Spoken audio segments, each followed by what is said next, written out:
Welcome to the Rad Dad Redemption Podcast. Here's your hosts, Drew and Dex.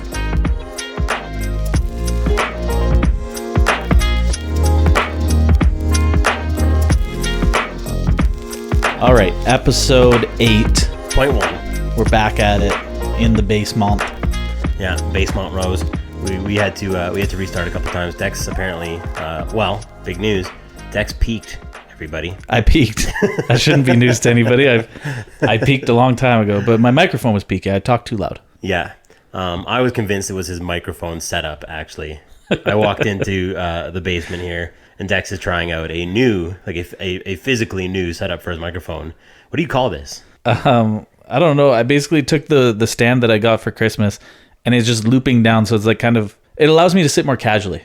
Okay, yeah, it looks casual. It looks like you're talking into a floppy horse wiener. That was what I was going for. I find all the best podcasts are horse wiener based. It's also because of I've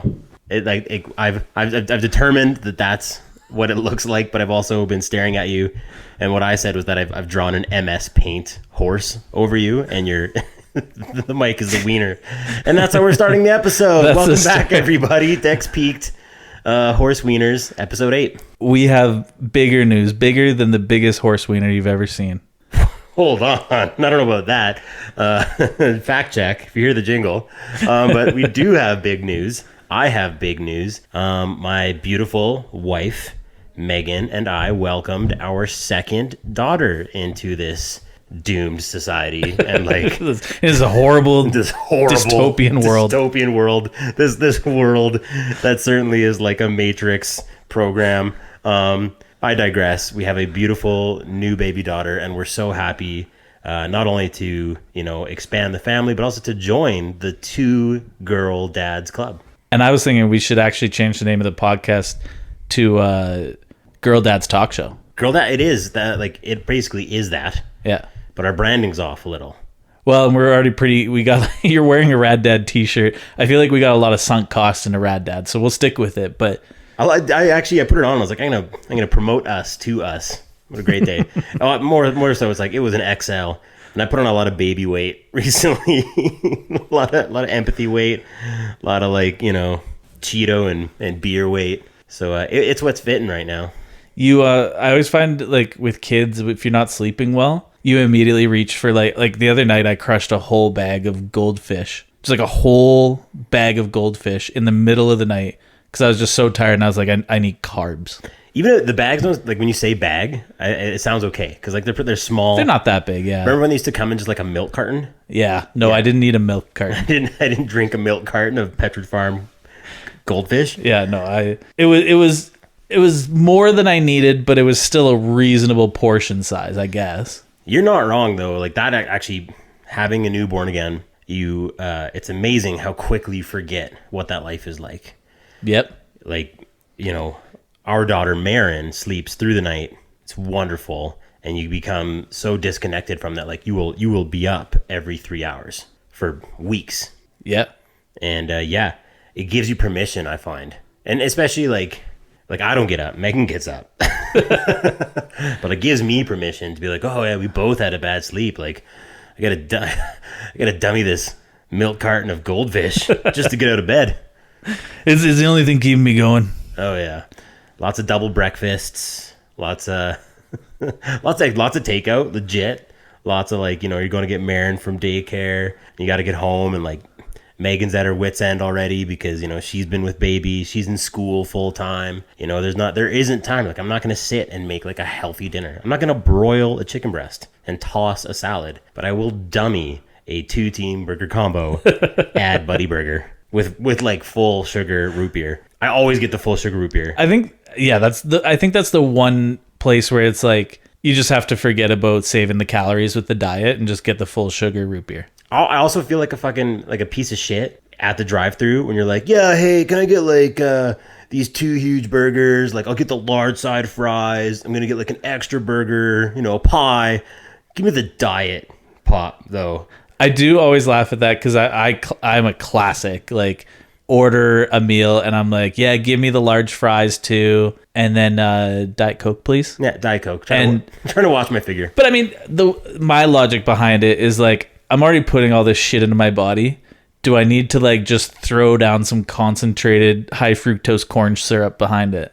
Yeah, cut where you can. Yeah. Sometimes I'll do like iced tea, and I'll fool myself into being like, it's like a green tea, like it's antioxidants. I'm doing this for me. It's like after I completely devastate my intestines, I'm gonna give it like a nice tea bath, Little green tea cleanse. Yeah, a little green tea cleanse. Wash it all away. Cancel out the calories. Yeah, I'm a fat piece of shit. But I do have two beautiful daughters, and it really is the best. Yeah, welcome to the club. Thanks, man. Yeah, girl. Maybe it's because I had a girl for my first one. I was really hoping for a second girl when we were having our second. I don't know if you were the same way. Yeah, I absolutely. I remember you saying that, and when we were pregnant, I was like, yeah, let's double up. And you start like, why, Dex? Why'd you feel that way? I find girls, at least at a young age, now when they get older, we'll talk about that, but at a young age, I find they're a little more like mild-mannered.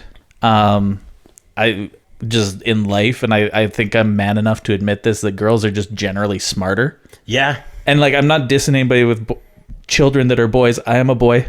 Yeah. We are boys. Yes. We are boys. We're men. Yeah.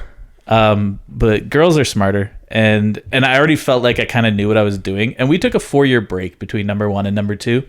I was like, I don't know if I want to relearn a lot. I'm already relearning a lot of it. I forgot, like, when is baby allowed to have her first beer? Like, I had to look that up and stuff like that, right? So you forget a lot of it. Yeah. It's a crash course. No, but you're right. I remember like when you were saying that about like girls just being objectively smarter, like I think back to like when we were in grade 6 and like how we behaved in class. Yep. And then like, you know, who didn't behave like we behaved was like all the girls. They like did their homework and were like super nice and well adjusted, and we were like drawing gruesome and like pretty hateful comics, like negating all of our work and intentionally being assholes at every opportunity, just like because. And then mixed in with that, because that, you know, that has nothing to do with like a person's cognitive ability, but then like doing poorly on assignments. It was like we were I mean, it should come humans. As no surprise to anyone that when you are like a boy whose main goal in, you know, elementary school, junior high, high school, your main goal is entertaining your friends in your class. Oh yeah, that's why you go. It's your job. Probably not gonna do as well as the girls that actually like sit and listen. You like get up in the morning, put on your hard hat, grab your lunch kit, like I gotta make a couple fart noises. Oh man, I'm getting behind schedule on. This is the 90s. I'm getting behind schedule on being like super homophobic and saying a bunch of slurs when I'm supposed to be silent reading. Yeah. Oh God, gotta get caught up on that. It's my job. I think someone's got to do it. Speaking of one teacher that like probably actually kind of recognized, I like to think I'm a pretty intelligent person. Like I'm not the smartest. You literally just talked about how boys are dumb. No, boys are dumb. But now we're not? Well, but I think boys need to be pushed in the right direction a little harder. Let's see. And so I always think of this. This was very important in my formative years. It's unfortunate it happened in grade 12. You were formed. You peaked. No. I was still forming. But Mr. Foster. Yes. In social studies. Oh my God, I love that guy. I think he recognized, he's like, this Dex guy, like he's not, again, I'm not saying I'm a genius, but he was like, he's got it, but he always has to make his stupid ass friends laugh. Yeah. Like that is his goal every single day. And so I remember one day he just like grabbed my stuff and he took me to the hallway. He wasn't even mad. He wasn't like go to the principal's office or anything. He was like, just take your stuff to the library. Please just teach yourself and I'll see you like next week. And like literally for that whole week, every time we had social studies, I was like going to the library. And I think he recognized in me that like flex. As long as I didn't have people around me that I was trying to make people laugh. Yeah. And so that was kind of important to me because and it actually worked. I think I accomplished more that week than I did all of grade 12. He was a fantastic and continues to be a fantastic teacher. And he was definitely one of those guys that like, I remember in my high school career, you know, taking science 20, none of the actual like physics, bio, that was not on my radar, failing math, you know, and skipping all other classes. But I would attend social studies because he was awesome, man. He always started with a little CTV news, little snippet, CNN, and then he would immediately be able to draw connections between that and what we were reading about in our political ideologies unit. Like he was a captivating hand talker, like really good teacher. Love that guy. But I do remember kind of what you're saying. Zilla and I, we were 18, like in our grade 12 year. And so like, obviously like when that happens, you're just like, you're celebrating. Have a few beers, why not? Yeah. And, we kept bugging him one week. The theme of the week was to ask Mr. Foster if he would come to the Peelers with us.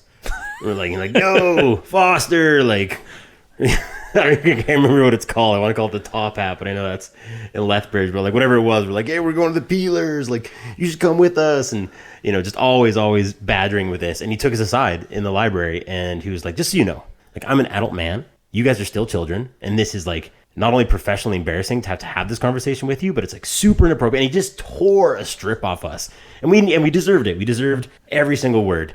And he just like put us in our place, and it was like one of those things where he finished, and it was quiet. And then like, like that would have been the moment for us to like hang our heads, kind of be like, we're sorry, and walk away and like take that lesson. And it was like 5 Mississippi, and Brad's like, so are we going? Like, I'm not hearing no, that was our maturity level. So to bring it all the way back to like having girls, and you were saying, like I wanted a second girl. I wanted a girl again because there was some like efficiency to it. There was some like, we've already done this.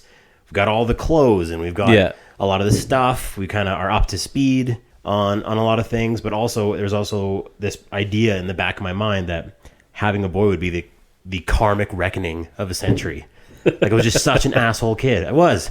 Like I'm not even a kid. Like, I was an asshole. I still have like many asshole tendencies. It's really hard to lose that streak. Yeah. Man. And so I think about all the stuff that like I did, and all the tough times I put like my parents through, and just what a total shithead I was. And I was like, do I really want that? Do I really want like a clone of me living in my house? That'd be horrible. It'd be awful. And, I don't have a crystal ball. Like, maybe I will have that. Maybe daughters will like just prove me so wrong in that regard. Yeah, I mean, girls can be that way. Like, everything's on a spectrum, right? But I think generally speaking, girls are more apt to a school environment. I think there's research that actually shows that girls function better. I haven't read it. I haven't read it, but I read the title of the article. But is this BuzzFeed or something? But there is research that shows that girls perform better in a traditional school environment, and I think they are more socially aware at a young age, whereas boys are like, how much can I make my friend laugh, and how much can I just like be the center of attention. I don't know. And that's how I was, and I was like, I don't need to bring more of that into the world. Yeah, we're trying to solve a lot of problems here. Climate change isn't going anywhere. Is a little Dex gonna fix any of that? No, absolutely not. We need more like Greta Thunbergs or Thunberg, or we say it, and like less Logan and Jake Pauls, essentially. Exactly. Like, yeah. Oh man. Yeah. No, I was like big time. I want to have another girl, but I did. I prepared myself mentally that it was a boy. I was like, it's a boy. And then when Lindy, when she arrived, big name reveal right there. Big name reveal. When Lindy arrived, we were like, oh my god, thank goodness. we're so relieved. This is awesome. This is what we secretly wanted. We had like prepared ourselves, and again, no shade thrown at boy dads, but this is now the girls' dad talk show. What are we calling it? Girl Dad's Talk Show. It's really a ripoff of Girlfriend's Talk Show, the SNL skit. Oh yeah. Okay. Yeah. Right. So we actually won't change the name because that's a pretty. I mean, we ripped off our name from Red Dead Redemption. You know what? Everything's a ripoff. Nothing's original. Everything's stupid. Podcast is over. Canceling it right now. Two fat idiots in their basement having a podcast. Like, we're the first. Two unoriginal pieces of shit. Yeah, being a girl dad rocks. Super excited. Glad to be in the club. And now I don't know. I think I might be the family of 4 unit. I'm just gonna ride it out for a bit. I think we've decided that, but that could change. It could, but like it's worth considering. The world is kind of built for 4. Like, yeah, you got the hotel room, the 2 beds. You go on. I think it's either you go to Disney and it's like, get the family pass for like family 4, and then like underneath in small print. And I'm making this up. This I have no idea if this is true. this totally fake segment, but it's like, hey, here's a regular family of 4, and then like in small print underneath, it's like, oh, are you like one of these shit families with more than 2 kids? Here's your price. If you have more than 2 kids, your extra child will be offloaded onto a family of 3 for the week. It's like making a tea time. You're like, you're gonna be paired up with a single. We're not sending 5 out. That's gonna slow up the whole day on the course. Yep. So your 5th is gonna have to go join a single of 3. Okay. Mm-hmm. Which one do you choose? Well, I'm glad I don't have to do that right now. But if I did, it would be the boy. Yeah, heck yeah, we've made that very apparent. Can you imagine this family of 3? If this theoretical dystopian Disney World adventure came to be, this family of 3 is like going, and they just get like another family's least liked child to join them. So, they're like, we gotta have another kid. This has got to stop happening to us. I'm just popping in my head right now. Shano said the other day when we were talking about the podcast, and he's like, I think it's cool. Like, I like what you guys are doing. I was like, oh, thank you. Like, that's a nice compliment. And he's like, no, like, that's not to say it's a good podcast and that I care at all about what you guys are like actually saying. But I think it's like a cool idea that you have an outlet to like record your thoughts and ideas. And like one day when I do have a family of 5, my 5th kid, the one that always like gets booted from the tea time, is gonna like be able to go back and listen to this and be like, this son of a bitch. He predicted this shit in 2023. I was the 5th, and I didn't love it. I currently don't love it. And it was if I could re-up, I would have been like, can I go first? Like at least second, You always get the worst stuff. Oh yeah, I was a first kid, so I got all new stuff. Yeah, that's. I remember going to your house and being like, Dex has stuff. Yeah. The modded PlayStation. I feel like we've talked about that on the podcast. It's already come up. Yeah, we have the Duke Nukem segment. Yeah. I won't go down that road, but like, yeah, you had stuff. You had all the Sheldon Kennedy DVDs. You had all the hits. All 3 channels you could get over the air. Oh yeah, it was great. The coolest kites. Yeah. Do you remember that? Yes. Yeah. Did we talk about that too? I don't think so. Going and running a kite, and it was such a danger because it was just like you're either slipping in like cow pie or like hitting a major gopher hole and like blowing an ankle. Like it was like the most treacherous. Like this kite better hit the air soon. Like I can't make it running through this minefield. I think my favorite too is like living on the like just bare ass prairie with these giant kites. If the wind did pick up like it can in Alberta, those kites were pulling you along the field. Like you're gone. You're planting your feet, all your weight, all your might as like a 12-year-old kid just trying to like hold this kite in place without pulling you like to the next quarter section. Spinning, burning skin off the palms of your hands. Hang on. It's like dragging you through a couple barbed wire fences. Yeah. Do you ever think like with your girls, like there's a version of you that like lives in the country? Have you ever considered that? So it's actually funny. I think about it because of, I really like golfing, right? And we play sim golf every second Tuesday. Yeah, hell yeah. We're ripping it up, by the way. We are. You're top of the league. We are dead last. By a mile. Yeah, by a lot. Although I won some money. Last week. Yeah, and hold on. Yes, you won some money. You texted me that, and I was like, was it for this? You know what Dex did last time we were golfing? He blinked. He schmoinked on a drive. 325 in VR. And I got to tell you, like, 325 is a big drive. IRL. In VR. But, like, we go to this thing, and, like, guys are hitting, like, 240. Like it's consistently. Like, it's pretty happen. Accurate. It's pretty accurate. It was wild. I was like, we celebrated. The guys were like, oh, you're on like hole 4. We're like, no way, like big dick swinging, like game over, man. It was so funny when I did that because I was like beside our green. Like if I'd hit it dead straight, I would have hit the green. But you were like pin high. I was pin high, but I was like kind of off to the right of the green. And you and I were like, oh, look at that. Who's your daddy? Rat Dad Redemption podcast, motherfucker. Rat Dad. And they're like, yeah, you guys are kind of a little off target. Hey, play that huge drive jingle you've been working on. I don't have time for jingles. No, you were telling me all about it. You're so excited. I had this huge drive. I'm really working on this cool jingle for when we go golf. I got to get back on track about why I maybe want to live in the country one day. Oh man, I'm sorry. Hey Dex, why do you want to live in the country one day? We play the sim golf, and one thing that I really want is I want a home golf sim.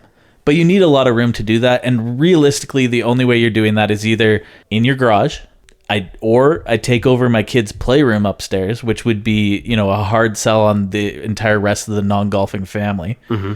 Or you live in, you know, on an acreage or something. You got a nice shop that you can set up a baller ass golf simulator. I like that.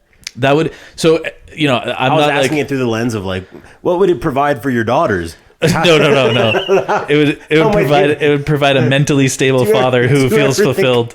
Do you ever think about their experience living in the city and like your experience out in the country and like wanting parts of it? Oh no, I was just thinking to myself, baller golf facility. But okay, so I guess that does bring it. No. You know, let me try and tie it. When you live on an acreage or in the country, you have the fuck you want. You have room to do shit like that, right? Don't like, tread on me. Whether that's have horses, operate a militia, bury guns. we had like a little pond on our property that my dad would stock with fish, and we'd just go fishing. You know, whenever you want. Now you got me. Now I'm all ears. Hell yeah. Yeah, you just stock with rainbow trout at the beginning of every summer, and like I've looked that up. It's quite a process. You have to be like legally granted permission to purchase fish. You receive a license, or at least nowadays. I don't know how it was back in the day. Just like, yeah, I mean, this would have been the 90s. So. Go buy a tub of fish and just like see what happens. That truck came. It seemed like a pretty legit operation. But. Well, it's still very much how they do it, but it would be like you'd have to have that body of water verified that it's not connected to perhaps like some stream that flows into the Bow River. They're gonna like test pH. You know, like, is it a suitable habitat? Do you have like aeration? You know, does it? Can you keep it oxygenated, aerated enough through the winter so it's not gonna just freeze and kill all these things? And you get like a big stamp, and they're like, you can buy fish. But once you've done that, in Alberta, you can get like some of the craziest fish. You can get this hybrid species of trout called tiger trout, and they're like super voracious and like really fun to play, like when you hook them. So when I think about like living in the country, you know, like with my kids, with my girls, yeah, having a pond, having the golf simulator, having the sleds, you know, the real barrier when I think about it is money. Yeah, that's well, and you know what's funny is like I remember growing up, you know, we lived on an acreage or on a farm, right? Yeah. And they subdivided it. So we built the house on there when we were kids. I was like 4 when I moved into this first house. They subdivided it, so that became its own little lot. And then the rest, we built that second house where you and I kind of became friends, right? Yeah. At that age.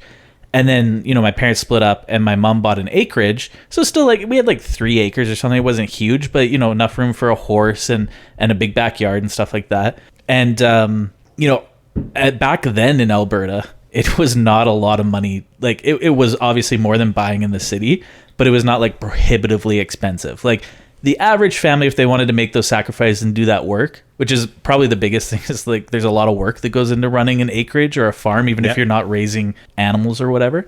You know, if you're willing to do that, a family could make it work. And now, like, go look at the cheapest raw land, like no house on it or anything. You're probably paying like $450,000. I have been, because like we're not really in the market, but we like keep an ear to it. Like we want to buy something one day, and it'll be sick. Like I would love to live in the periphery of Okotoks for all the reasons we just said. Least of which is that I can't order skip the dishes to my house. like I add 10 years to my life if I can just like get away. But like, yeah, you look, and to buy like the most realistic options I've found are like along Cole Trail, like I think it's 498th Ave, and you know, for 5 acres, something like that, you are like looking at $500,000. Like prior to like a lot of these spaces are like roughed in. Like you don't have a road, you don't have water, you don't have there's no services. There's no services. Yeah. So like there's a huge amount of investment before you even build your house.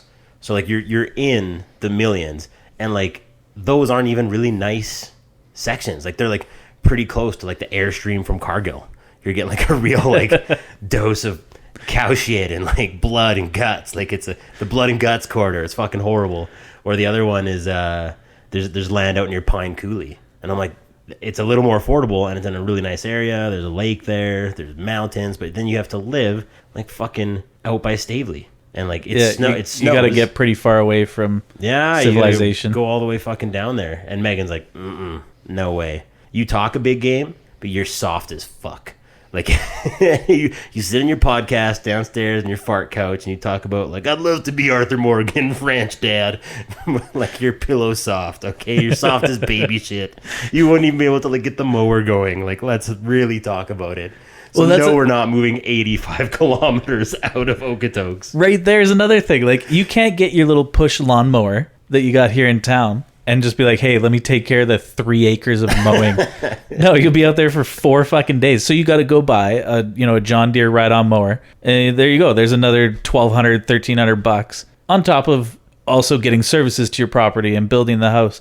You know what's funny is that acreage that I lived at in high school with my mom, it was up for sale actually when we moved to Okotoks last year. Cool. We could have had parties again. Yeah. Yeah. Hell yeah. And eating all your mom's lean cuisines, just like smashing windows and shit. Hell fucking yeah. Yeah. Running over trees. I forgot about running over trees. Oh God. Okay. Not that I did that. I know that happened out there. Yeah, no. It was, I don't think it was even one of my parties. That was my brother's. But anyway, yeah. This place was for sale and we were like, that would be so cool. And then we saw the price and it was 1.3 million. And I can tell you, I won't reveal the price, but I don't think my mom paid anywhere close to 1.3 million for that property. Crazy. When we were in high. So that just shows like, if you bought a place as a middle class family, you could have had a very nice acreage just outside of Okotoks just 15 years ago, right? Yeah. But now it's like, no, you have to be fairly well off. Like, you don't have to be totally super rich, but like you have to at least make enough money to qualify for $1 million mortgage. That's a lot. It's a lot. It's a lot of money, especially at 6% or whatever the fuck is going on right now. Yeah, like yeah. Here's your monthly mortgage payment, $6,000 a month. Go fuck yourself. Enjoy your ride-on mower and your golf simulator. Oh my God, yeah. One day for the girls. Yeah. So yeah. Anyway, I'm converting the girls' playroom into a golf simulator. Yeah, hell yeah, man. Hey, so you know what? Quick aside, segment break. I did, and this is exciting. I did actually receive mail for the first time. And it was one that we didn't write to our own inbox. Yeah, I guess the reveal. Cat's out of the bag. Okay. Dex and I were writing each other those emails. No one emails. All 40 of you. Apparently that's the biggest ask in the world. I don't want to be like a demanding, preachy, fucking like shitty podcast host right now. But like, you can't send a sentence in. Fuck you guys. You fucking anyway, thanks for tuning in again. Thanks for tuning in, guys. But yeah, some good-hearted human actually wrote in, and I'm gonna read it. This is from Daryl Hargrove. It's about time they gave a podcast to Statler and Waldorf. They really got the sound on the balcony sound. They really got that sound up on the balcony to sound so good for the grumpy shits to get their grievances out. Best of luck to the discount Jack Black and Drew Carey of podcasting. Keep on keeping on, gents. Thank you. I appreciate that. That's a little nice. bit of a dig, but you know what? I like that. Yeah, I like that. I messed. I was laughing. I didn't read it very well. I think what I'll do is I'll screen grab it and put it on our Instagram.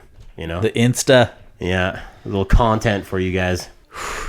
Who says Rad Dad Redemption Podcast doesn't bring hot content?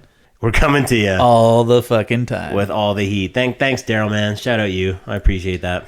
So you're obviously discount Jack Black because we talked about that. Yeah, who's who? I guess I'm You're Drew Carey. You're Drew Carey. Yeah, but like, let's clarify. You're absolutely Drew Carey, like Drew Carey show, Drew Carey. You're not like Price is Right, Drew Carey, and that's not a body shame. I was gonna say, I hope I'm Price is Right, Drew Carey, because he lost some weight and he looks like he's taking care of himself. You're like, no, you are the fattest version of Jim Carrey. Like, remember, Drew Carey. I keep saying Jim Carrey. Remember when Drew Carey was like, he's going into cardiac arrest based on his obesity? Like, that specifically is the Drew Carey. No, just like funny Drew Carey show, Drew Carey. Not like, what the hell? He looks like fucking Colonel Sanders on The Price is Right. Like, he doesn't look like a healthy dude. I don't even know if he still does that anymore. I think he does. Is he? Yeah. Yeah. I mean, why would you give that gig up? Oh yeah, it's a sweet gig. I mean, Bob Barker is always going to be the OG, but he's doing a good job out there. But yeah, he doesn't look healthy. Like, he looks he looks like the lead singer from Weezer's dad. Like, he's not killing it. he looks like somebody who lived a pretty unhealthy lifestyle, like well into his 50s, and then lost a ton of weight really fast. Isn't that like a funny thing when like guys get their act together and they lose a bunch of weight and they're actually like, no, like I don't have like high cholesterol, like I'm like wearing like a size 30 pant, like my life is so much improved, but they just look like they're like a 4-pack a day smoker now. And you're like, well, I should have, like, I don't know. Yeah, it tends to happen, I think, to guys that get their act together later in life because you've done so much long-term damage to your body that it's like, I've been overweight for 40 years and now I'm getting back on track. Well, your body has 40 years of damage, right? Like, you're not going to put new tires on like an old shitty car and then just be like, yeah, everything's fine. It looks great. Yeah. Yeah, fair enough. Still runs fine. I know. I think maybe I came at it hot because I'm like, I'm never gonna do it.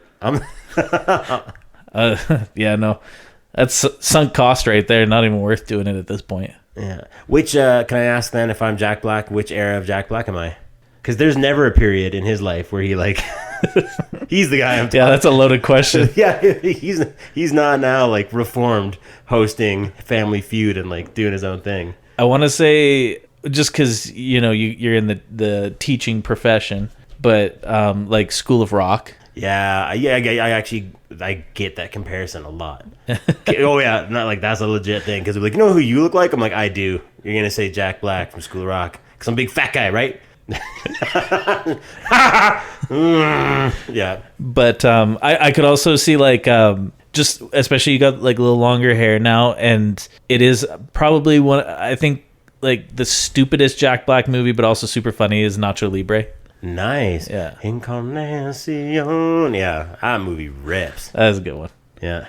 I feel like you and I have really similar tastes in like bad comedy movies. We have similar tastes in like essentially everything. Yeah. That's true. We walked in here, I was like, man, it's great to see you. I was like, you saw me on the weekend. Like, saw you like literally 4 days ago. Yeah. Like, yeah, no, it's been a while. Oh man, I went as Nacho Libre one Halloween. Did you? And I'm also like, I'm Jack Black's body double. Like I really, you put that luchador mask on me, I was like, that's actual fucking Jack Black right now. Hell yeah. Look at the gut. I knew it was you. Oh, I just think of like another movie that you and I both really like, and we've quoted a ton lately because I just recently watched again, is The Dictator. Oh my god, I tried to get Zilla to watch that, and I was like, you know, it's on Netflix, like The Dictator, like it's worth your time. And he was like, he's a Sacha Baron Cohen. Sacha Baron Cohen. How do you say his fucking name? You got it. Yeah. Sacha Baron Cohen. Ali G. He's a huge Ali G fan. He loves the guy. And so I was like, yo, The Dictator's on there. You have to watch it. And he's like, I'm waiting for this text to be like, oh my god, like Aladdin. That movie was so Aladdin. Like, he's gonna blow me up, and I'm just gonna be like, we're gonna quote it forever. And he texted me like very shortly after, and he's like, I made it 10 minutes, and I turned that shit off. And I was like, what? It is so funny. I honestly, you could never make a movie like that. And I think that's what I said to him. I was like, this movie is like, it's peak. When those jokes, well, they weren't okay, but like you could still make a movie. You could still make them. You could still make a movie with all those jokes in it. You couldn't do that now. I'm like, it's a timepiece, it's a capsule, and it's objectively hilarious. There are so many throwaway lines. There's so much hilarity in that film. My daughter, full circle, Marin is like not really talking, but she says a lot of words and makes a lot of noises. And one like phonetic noise she makes all the time is she goes like ladies, ladies, and every time she goes, it goes ladies washroom. And I just start killing myself, making like, what do you? And I'm like, it's the dictator. It's so good. Oh yeah. What's your favorite part in the movie? Honestly, when they're in the helicopter and they're just like, they just want to scout the hotel, but they dress like American tourists, or like just like stereotypical like Americans, and they're flying in the helicopter and they're speaking English initially with the people that are on the tour with them. Yeah. But then they go back to speaking what's the fake country that he's from? Wadian. They go back to speaking Wadian. Yeah, they're speaking Wadian.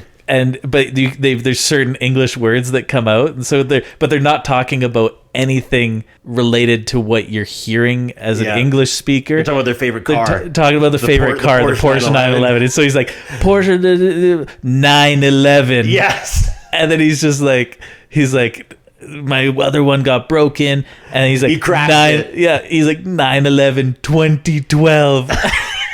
And the people across from him are, They're like, oh. yeah. Oh my god. That's like the funniest. And then he has got a back brace, so he's like trying to show. He's like, yeah, it's like helps my support. Oh my god. And then he's like, let's practice my counting. So he's like showing this back brace that looks like a suicide vest. And he's like, 1, 2, 3. Yeah. Like, oh, who can count faster? Yeah. No, that movie it's a hit. It's a hit. It's I think for me it's the opening segment when he's just like replaced like 82 words in the Woodian dictionary with the word Aladdin, including the words both positive and negative. And it's got the guy at the doctor's office, and he's just like, well, I've got some Aladdin news for you. Looks like you're HIV Aladdin. And it's just pans to the guy's face, and it's just like huge, scary frown, like hesitant smile, scary. It's just like such a drawn out, ridiculous scene. I was like, and the doctor gives like no indication. He's just very straight faced. So he's like, there's no smile, but there's no like real sadness in his eyes. He's just like, you're HIV Aladdin. And the guy's like trying to figure out like, is that positive or negative? Oh yeah. God. Man, another scene. Yeah, welcome to the Dictator review watch show. party. Yeah. The watch party.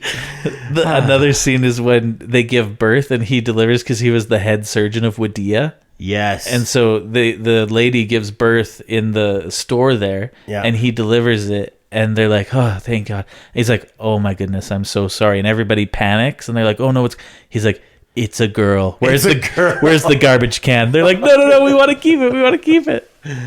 Welcome to the Girl's Dad talk show. Yeah.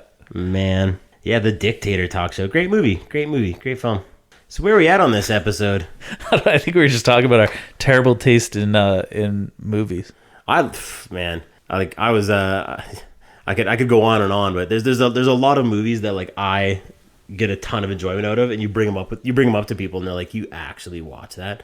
Like, Don't Mess with the Zohan. There's another sleeper hit, kind of in the same vein. Very similar, kind of, yeah. The Israeli-Palestinian conflict, but like as played by Adam Sandler and like all his friends. Like Kevin James plays like an Israeli man or something. I know Kevin James isn't in that movie, but it's, it's like one of those tropes. It's like all his crew just like doing their own thing and like drinking fizzy bubbly. Yeah, that movie. I think my favorite movie theory is that Adam Sandler he basically like he made some huge hits, right? And they would just write him blank checks for movies, and he would just turn it into an opportunity to do like basically an extended vacation with all of his friends where they all get paid $1 million. Wouldn't you? Well, yeah, exactly. But like, and then you go back and you think about it, you're like, okay, 50 first dates they do in Hawaii. And then there's the one that they shoot in Africa. And he does that new one with Jen. Well, I shouldn't say new. It's like 5 years old at this point, but with Jen Aniston, and they're back in Hawaii. And everything's like on location. He's just like, yeah, no, we're booking 6 months in Hawaii to shoot a movie. All my best friends are coming. And I was like, he's living everybody's dream, just getting blank checks from production companies. Well, and if you look, I've looked it up before. Like he's in the black on like every film. Like people watch Sandler films regardless of their cost. And I almost think he's back on the upswing, right? Like he definitely made some shit movies there for a while. Like Jack and Jill is probably the peak of like, that like movie, unwatchable. Probably one of the worst movies of all time. Yeah. Like universally accepted as just being a horrible movie. But now he's back on the upswing, like Uncut Gems, really good movie. What was the one he's the basketball agent? That was gonna be my next one. I can't remember the name of it right now, but I watched it and it was excellent. Yeah. So, he's kind of on but that's that Netflix money. Like that's like not even blank check. That's like actually here's just like our bank card. Here's the password to our bank accounts. Like, yeah. I'm going to spend a little less money on taking my friends on vacation, and I'm going to hire some like writers. Honestly, maybe like that's got to be like they're quality movies, but like the production value's there. You know, like they're interesting stories. They're new stories. They're not like retellings. He's not doing like Billy Madison fucking 2, which would be. I'd fucking go watch it. I'd pay anything and go see that movie. It'd be terrible. It'd be so bad because it was like all wrapped up at the end. Like he finished school and got the girl. like Dumb and Dumber or like whatever. Like they made the sequel, and it was essentially like the Drew Carey equivalent of like Price is Right version of Jim Carrey. Yeah. Oh man, yeah, that one, another unwatchable film. You know what one a lot of people says is an unwatchable film, but it has become a cult classic, and I like it because it's so stupid. I think it was meant to be so stupid, and if you get that, then you can appreciate it for what it is. Freddy Got Fingered with Tom Green. Interesting. I can't. I do a lot of like scene swapping in that one with Road Trip. Oh yeah. I guess so. It's been that long since I've seen it. You know, like there's definitely like him playing the piano with the sausages. Daddy, would you like some sausage? Yeah. Like there's like a little bit of a slapstick there. Yeah. But I can't remember. Like, I think I was young enough when that came out. That was like that when that movie came out. This kind of meta because it's like I remember South Park, Bigger, Longer, and Uncut coming out obviously earlier, but in that movie they go and see the Terrence and Phillip movie, and that's like kind of like the first bit of the story arc is all the boys in South Park, all the kids go to see the Terrence and Phillip movie. Cartman's like, I just went and saw the Terrence and Phillip movie. Like, who has to touch me? Who has to fucking touch me? Freddy Got Fingered was that movie. It was like for our group. Like I remember, I think my buddy Eric was like the first one I knew who watched it, and I was like, you got like how? Like your parents rented it? I'm like, no, my brother rented it. And we had like, you got the 2-day rental, you know, like that kind of thing. I got my hands on it pretty young too, like way too young for some of. There's one scene where like his buddy's skateboarding in a half pipe that he built, and his brother, and he slips and breaks his leg, and it's like a compound fracture, like bone comes out of the skin, it's like sticking out, and they're like, Freddy's his brother, but they're like, you gotta do something. And Tom Green just gets down on all fours and starts like licking the exposed bone. They're like, no, call it. It's like what the fuck is even this? But it's so, what the hell is even that? It's so irreverent and stupid that it's funny. And there's been a lot of people, there's like these theories that, you know, Tom Green, I think people forget how big he was at one point. That he had his moment there in like late 90s, early 2000s where he was a massive star. Like he was the biggest star on MTV. He was doing big movies like Road Trip, right? He was doing like the JRE podcast style podcast before. Like, he was like the OG. He was like the OG dude doing that. Yeah, heck yeah. He was huge, and he had a moment, and he's still a great celebrity in his own right, but we sometimes we think of Tom Green as like this Canadian icon who's like on Last One Laughing Canada, right? Like he was awesome on that. Yeah, but he was an international celebrity. I mean, he was married to Cameron Diaz at one point. Wasn't it Drew Barrymore? Was it Drew Barrymore? I don't know. You're getting your Charlie's Angels confused. Give him all my He was married to an angel. Okay, he was married to an angel. I think it was Barrymore. I'm gonna, you know what? If you don't hear the fact check jingle, we're gonna go with a Drew. Now that you're saying it, I think it was 78% positive. Here's another fact, and this isn't even like you just wouldn't know this if you weren't the right vintage. But like prior to him like really blowing up, he was in a rap group called Organized Rhyme, and they had like a hit song, like a top 10 song in Canada called "Check the OR," and like. Oh yeah, you're gonna Google it. As soon as we're done, we should buy the rights to it. That'll be our outro. Like it's one of the hypest tunes all time. Like you're gonna listen to it, but like not only is this like hilarious little piece of information that Tom Green's in this rap group and has like bars in this tune, but it's an awesome song. It's gonna be on your playlist. Actually, Rad Dad Nation recommendation: go download Spotify. Subscribe to our podcast, but also subscribe to Organized Rhyme. See if you can find them on there. Check the OR. You like it so far? Check the OR. Okay. Yeah. But to go back to the conspiracy theory about Tom Green. Yeah. People were saying because he was so big, he eventually, to make Freddy Got Fingered, he just got a ton of money from this production company, and he wanted to see how bad he could waste it and just like make a mockery. Now, if that's true or not, I don't know. But it's like he was doing all these hilarious things, and then he just made this like awful movie. Like it's funny. The jokes in it are pretty funny. I'm gonna have to watch it again now. Yeah, but it's objectively a bad movie. Like the production quality is pretty bad. Some of the storylines and some of the things that they do, and it's just like, there's one scene where he like jerks off a horse, and then at the end he jerks off an elephant. That's what I've been picturing you doing this entire episode with your microphone set up. Daddy, I'm a farmer. That's what he says. That's you. That's me right now. You're farming. You are a rancher.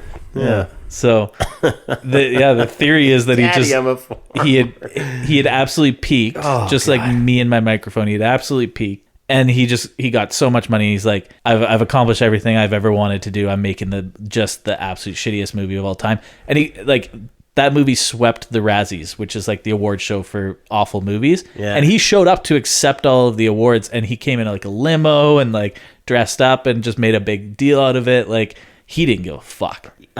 You know, because like I think it'd be pretty easy to like you make a shit movie and be like, I meant to. I was trying to blow it up. You know. Convenient excuse. I meant to make a shit podcast with my bro. There's an element of that. Yeah. that was the whole idea. Is we're just gonna come and like make a terrible podcast. But then there was like in that same era, he had that song, the Bum Bum song. My bum is on your lips. My bum is on your lips. It was going to be like the first song to ever debut. Maybe not the first song, 'cause that's not true. Yeah, as soon as I say that I would get fact checked. You would hear the jingle, but it was going to debut on MTV at #1, which was like on their hit list, whatever the hell they call it. I know it wasn't much mega hits, and he went on what was Carson Daly's show? Wasn't it like TRL? Yeah, there you go. Yeah. I was gonna say Carson Daly, which would have been a way sicker name. Yeah, CDD. He went on and like they were gonna play the music video. It's gonna debut at #1, and he retired it from the list and was like, "That's again." Get on your Google fact check, but that tracks with what you're saying. Is it like getting all this money and just trying to like make this like steaming pile and just like who cares, you know? I'm rich already. Like let's see how far we can push it.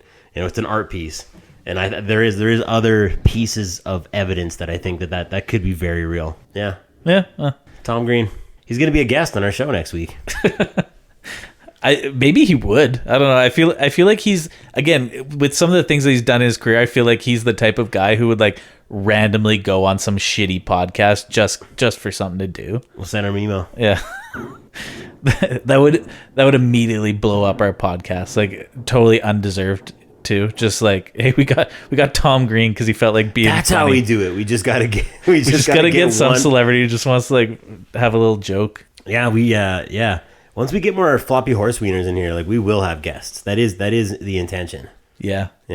Actually, again, wow, ADD all over the place. But Tom Green conspiracy theory. No, I'm done with the Tom Green conspiracy theories.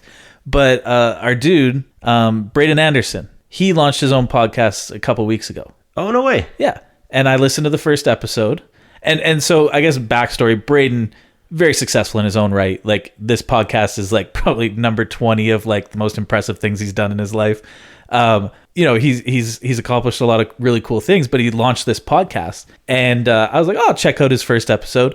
And his first guest is Brother Ali. Wow. Yeah. And I was like, whoa, episode 1, you already got Brother Ali on there, which is like I would say a pretty big get for like episode 1. Well, it's not only a big get, but that's speaking to like this vintage, like this group. There were so many like mad obsessed Brother Ali fans like in our group of friends, and like certainly like, you know, in Okotoks, I know everywhere, but like that was like there was, I remember everyone listened to Brother Ali. Oh yeah.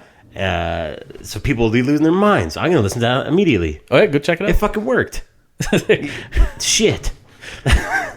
We gotta get Tom Green on this podcast. I was definitely comparing, you know, as I was listening to his first episode, talks about a lot more like consequential things than we do. Like there's actually talked about our families today. Yeah, that's true. Give me an example. What's of consequence?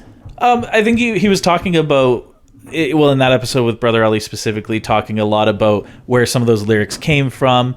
And there's like a really poignant moment, I think, where Brother Ali is talking about, you know, he used some homophobic language in one song. And, you know, he's like, I didn't mean it, but he's like, I was trying to convey that anger. And that's just like where we were at the time, right? Yeah. Anyway, I don't want to spoil the whole podcast. It's worth a listen. Yeah, go check it out. you know, they had that kind of discussion, and as I'm listening to it, I'm thinking about like some of the shit we've talked about, and also we haven't had like a guest, let alone a Brother Ali quality guest. But you know, we're not comparing wieners here. Yeah. I got this big old horse dick hanging in front of my face, right? We got the general manager from Southwood Chrysler coming down and be on the podcast to defend himself. Yeah, he's real excited. It's different styles of podcasts. It's a real Jimmy Kimmel, Mike Lindell situation. there's some conditions. Lawyers have to be present. It's more of a deposition than like an interview. But yeah, so you know, did I use that word correctly? You looked at me. What is a deposition? Well, that's like when everybody's sitting around a table. You got your lawyers. They're usually filming it. It's not like it's like a pre-trial thing. Well, yeah, okay, yeah. I mean, that works. It lines up pretty good. Oh my god, we're gonna get so many like lawyer emails now. Like, you idiots, don't talk about things you don't understand. Depositions. I don't think we're gonna get any emails. Send us an email. Yeah, send us an email if we don't know what we're talking about. Otherwise, we will assume everything we say is totally correct. I like that. Also, if you want to be a guest on our show, we're taking applications. Tell us why you think you should be the first ever Rad Dad Redemption guest. You know what we should do? Or sorry, Girls Talk Radio. What are we? Girl Dad's Talk Show. Girl Dad's Talk Show. Why should you be the first ever Girl Dad's Talk Show guest? I think we should try and like sell the spot. I think we should just sell out and just like, let's just get somebody on here to hawk their products or something. Yeah. I have no shame. We're not getting Brother Ali, all right? So like, why don't we just we either want Tom Green or we're going to the highest bidder. Tom Green or bust. That would actually be hilarious. We're never having a guest on this show until Tom Green comes on. We're holding out. Cancel the contest. We will never have a guest on this fucking show unless it's Tom Green. If you started typing that email, sorry. Yeah. Unless you're Tom Green. No, I still send it though. I don't want to read it. Yeah. Oh man. That reminded me. I tried to cameo something the other day, but it was, you know who it was? It was Audio Opera. He does cameos, but like, you know, like, I love him. He's so funny. But it's Graham. What's his name? Graham. It's gonna drive me nuts. But it's funny because I was like, I'll get this for Dex. Like, well, I'll do like a really funny cameo that only him and I will get. And they go on, and it's like $15 or something, $14. And I was like, that's awesome. You know, like that's the kind of guest we're getting on the Girl Dad's Talk Show, is like a $14 cameo guest. And that's what will happen is we'll pay someone $14 and just use that audio, that 60-second audio. We're like, hey, for the cameo, can you just like respond to like these 3 questions? Really conversationally, like say Dex and Drew a lot.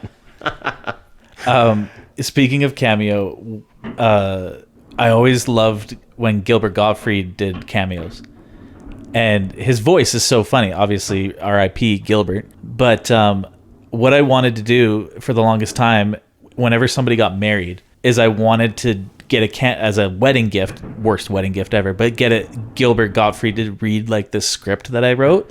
I just kept putting it off and putting it off and putting it off, and then he fucking died. You killed him. He was waiting on and he just couldn't wait any longer. Yeah. Jeez. But I just wanted it to be, have you seen The Aristocrats?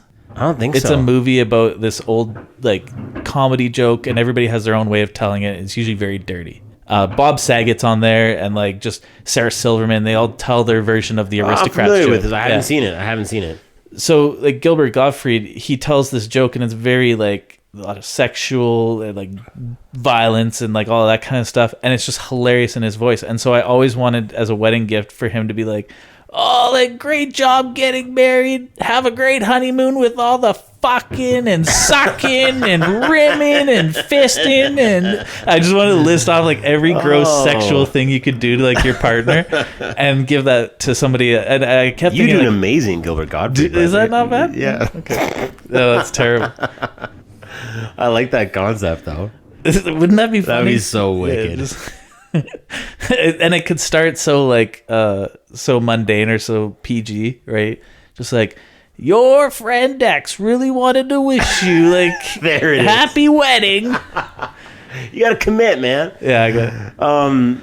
You know who else is affordable on Cameo? I love that idea. It's a great idea. You should have done it. You should have sent him the script.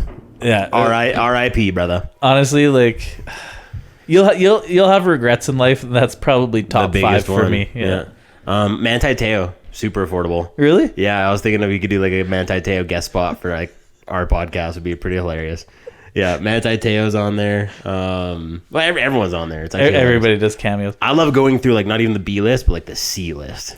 Oh yeah, Because after I looked up audio opera, I was like, who else is $14 on Cameo? And there's like, there's some real like trash can Billy from like Oregon's favorite 7-Eleven. Like he's yelled at you before, like at your own personalized cameo. Or that who else is who's the dude that sang what in the butt? Oh, I can't remember his name, but there's a throwback. Yeah, but he's on Cameo, does like birthday wishes and stuff, and they're like $5. Yeah, heck yeah. I mean, I guess if you've got like even a small following, you might as well just get on Cameo, make a few extra bucks. We should set up Cameo, and like I don't know what the like lowest dollar amount is. Like if we could do one like 25-cent cameos. We can't even get you guys to email us. We're not gonna get, nobody's paying 25 cents cameo order for my Gilbert Gottfried impression. 50 cents. We'll do a cameo for $1. We'll do that world famous Gilbert Gottfried impression. I'm trying to fill a void that's been left in the Cameo world. Oh, there's a market, man. There's a niche. Check us out on Cameo. It's so sick. I think my favorite is some of the marketing around that. Like they always try and you find their social media advertising picks up around like Christmas, Mother's Day, that kind of stuff. And I remember I think I sent a screenshot to Brad last year. And it was like, on Mother's Day, like, get your mom what she really wants. And it was like all the TSN hockey personalities on like Cameo. And it was like, yeah, that's what my mom wants, is to hear from Frank Saravelli. Like, that's, yeah. Like, I was like, where are you going with this? It's like they completely aimed and missed. I wanna do a cameo. I wanna pay Darren Millard, but it's just him reading like a bunch of stuff about him that's like really, really mean. Like, yeah, Darren Millard here. My face looks like a melted piece of craft single. I'm a fat idiot. I've actually never played a hockey or any sport. You know, like, yeah. I wonder if he'd do it. It'd be funny to get someone to read like a hostage letter. You know? Wait. Yeah, okay, I'm with you. In a Gilbert Gottfried voice. Yeah. So get Frank Saravelli or or Darren Millard to do their best Gilbert Gottfried impression reading a hostage letter. How far can you push it? Like, what are the parameters? I've never actually read the like fine print. Oh, I bet you everybody has their own kind of like, I will not do this. I will not do this. I will not do this. Yeah. And Cameo probably gives them the leeway to like look at a script and be like, no, like here's your $5 back. Yeah. Well, yeah. That was like, what a can of worms. Now I'm just in my head. I'm like, I would get this guy to say this. I'd get this guy to say this. It was hilarious. Wasn't there like Zach Cassian was on there a few years ago when he still played for the Oilers, and a Flames fan like paid him like $30 or something to say like, I love the Calgary Flames. And he did it because he just didn't give a fuck. And people were like, oh, God. That's such a Flames fan thing to be like ramped up about that. You guys are such bastards. I feel like that's just like every fan base has like that group of people. That group of fan, yeah. A group of people that's just like, oh, that's such a... He said it. I feel like I'm going to say maybe since I've had kids, but definitely in the last couple of years, I feel like I've grown up a little bit around sports fandom a little bit because... Yeah. I feel like maybe as you get older, it matters a little less. Because, and I think I even had this conversation with Brad again. Shout out Brad for like the 4th time this podcast. But when you wear like a jersey with somebody's name on the back, and you're like 32 years old, you're basically like cosplaying as like a 24-year-old athlete. Like you're just, you're just. It is, you know what? That's definitely, you get older and like these guys are a lot younger than you. You know, like it used to be kind of cool. Like I remember, like Jerome McGinley when I was a kid. It was like, oh, I'm gonna fire up the GameCube. I'm playing as the Flames. Jerome McGinley's at like 98 out of 100. He's my idol. I'm like 13 years old, right? Yeah. Now I'm 32. I'm like, oh, I love Andrew Mangiapane, and he's like 25 years old. He's a kid. Like, yeah, he's a child. No, I think that's bang on. I think that's spot on. I'll shout out Zilla too. Like, if you can't tell in this podcast, like I'm a little tired, and it would be unfair of me to say like it's because we've got a 2-week-old daughter at the house, and Just getting up to speed with 2 kids is a huge adjustment. And then also, like, I was talking about it before, like, you kind of forget, like this kid is up, you're up. It's just how it goes. There's a lot of sleepless nights. Our youngest daughter, Lindy, has like night and day confused right now. It's like a very challenging time, especially when you think about like getting rest. That's not what happened.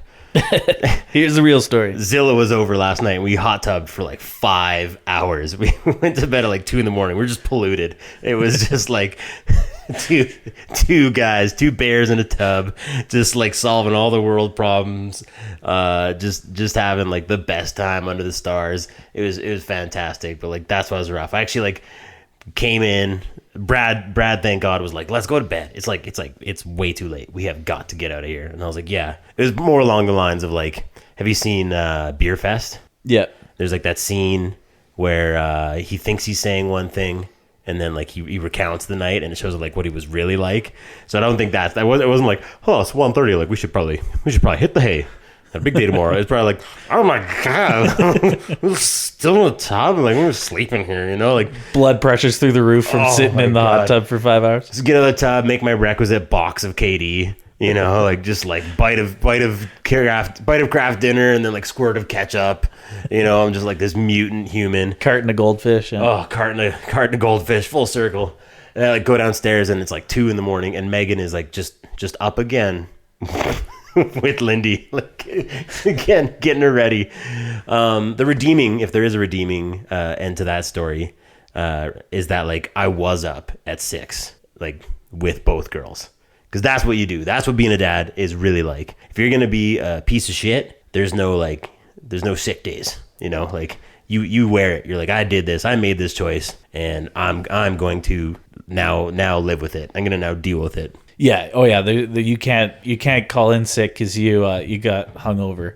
Yeah. But I find that in our family it's very similar. Like I'm usually kind of up with Kennedy in the morning, making sure she gets breakfast and stuff like that, and trying to let Alicia sleep in as long as possible, because she is up throughout the night. If the baby wakes up hungry, like there's not a lot I can do about that. I could go warm up a bottle, but if it's like 3 a.m. and the baby's screaming bloody murder, yeah, it's like, no, we're just gonna go straight to the source, right? So Alicia puts in all the work in the middle of the night, and I do take it upon myself. I see it as my duty to like at least LOL.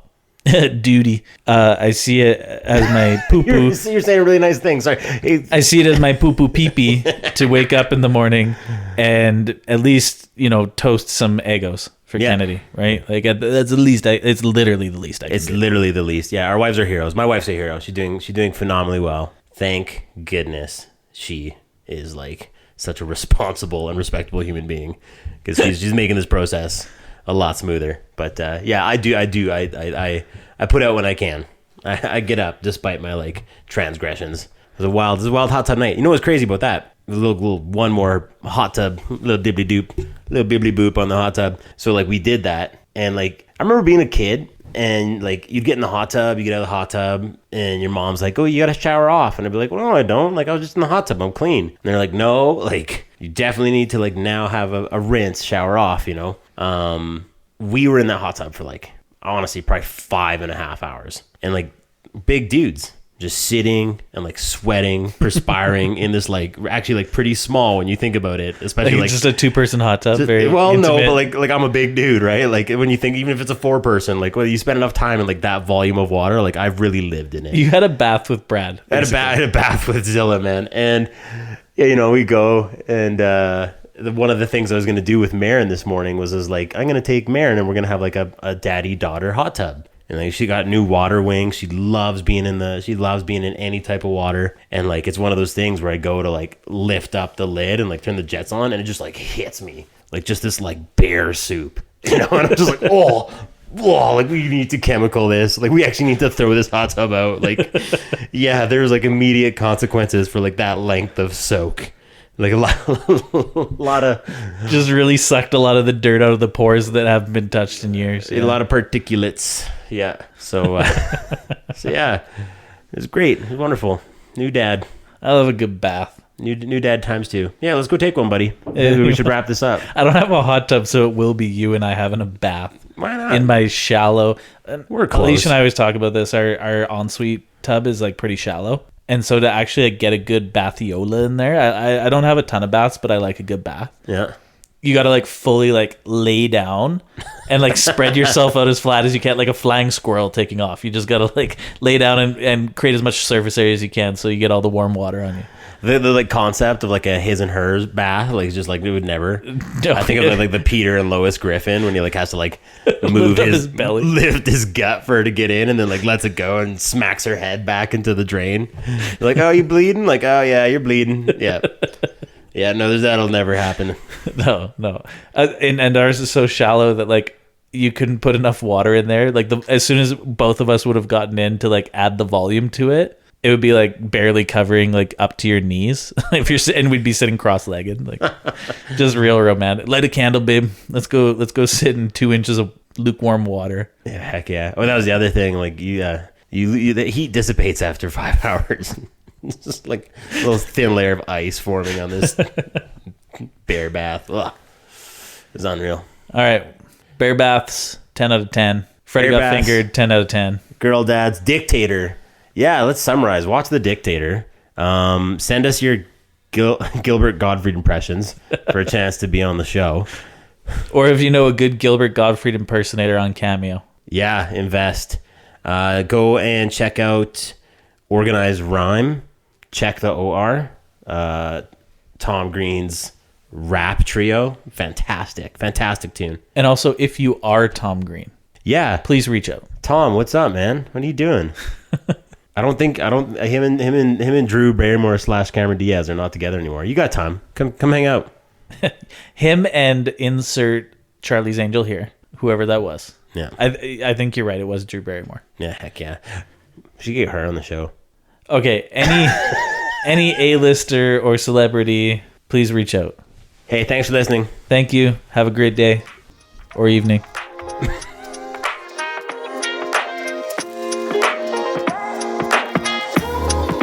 Tune in for the next show to find out where in the world Carmen Sandiego is.